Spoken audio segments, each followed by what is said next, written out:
ओ यार इतनी साफ सुथरी जगह पे आप खेल रहे हो, इतनी साफ सुथरी जगह पे हैं?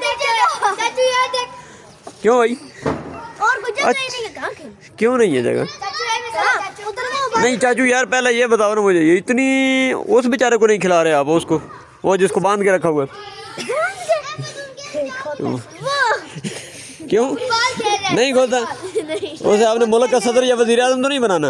वो जेल में है। कौन है? गंजा गंजा नहीं, वो किधर बांध है? पहले तो किया था ना। अच्छा छक्के की वीडियो बना। वो छक्के की वीडियो, चल मार छक्का फिर, चल भाई छक्का मार। एक पट्टी बाल दे। ओ तेरी, वाह भाई वाह। अब ये इतनी खूबसूरत सी जगह पे, क्या बात है, क्या बात है, क्या बात है। ये देखिए, ये है हमारा मुस्तकबिल जनाब, और ये हमारे मुस्तकबिल के ग्राउंड है, ये अपने मुस्तकबिल के लिए ग्राउंड है। ये देखो ये, ओ वाह क्या बात है, क्या बात है। ओके जी, बाय बाय।